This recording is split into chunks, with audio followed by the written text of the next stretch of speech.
Manatili po tayo nakatayo. Tayo po ay manalangin. Sa ating pinakamamahal na Ama sa Langit, magtatapos na isang matagumpay na taon sa ating paaralan. At masaya kami na ikaw ang dahilan ng malaking pagdiriwang na ito.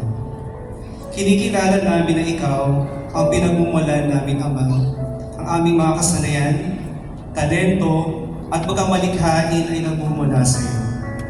Ama, humihingi po kami ng patuloy na pangunawa at kapatawaran sa aming mga nagawang kasalanan.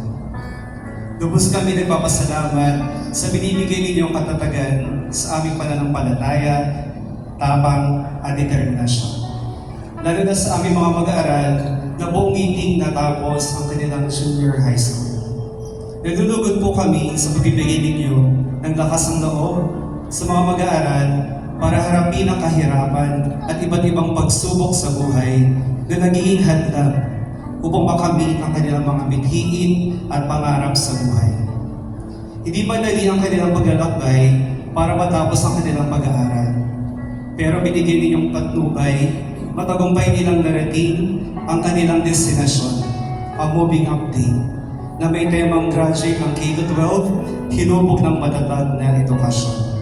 Ama, salamat din po sa lahat ng school administrators, admin personnel, faculty, at mga magulang na nagsisikap na ibigay ang mga pangangailangan ng mga mag-aaral at ihanda sila sa susunod na level ng kanilang pag-aaral, ang senior high school. Ama, ang espesyal na okasyon na ito ay paalala sa amin na lahat ay nagmumula sa pagmamahal mo.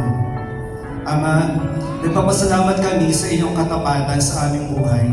Ang sabi ng kasulatan ng mga taga-Korinto, Kabanata 10, verse 13, wala pang pagsubok na dumating sa inyo na hindi nararanasan ng lahat ng tao. Tapat ang Diyos at hindi niya ipapahintulot na kayo'y subukin na higit sa inyong makakaya. Sa halip, pagdating ng pagsubok, bibigyan niya kayo ng lakas upang mapagtagumpayan niyo. Ama, habang tinutuloy namin ang aming mga plano at mga aspirasyon sa buhay, itinatalaga namin sa inyo ang lahat ng aming mga gawa, pag-iisip, at hangarin ng puso. At ito ay aming makakaya dahil sa lakas at katatagan na nagmumula sa inyo. Ang lahat ng ito ay dinadalangin namin sa makapangyarihang pangalan ni Jesucristo, ating Panginoon.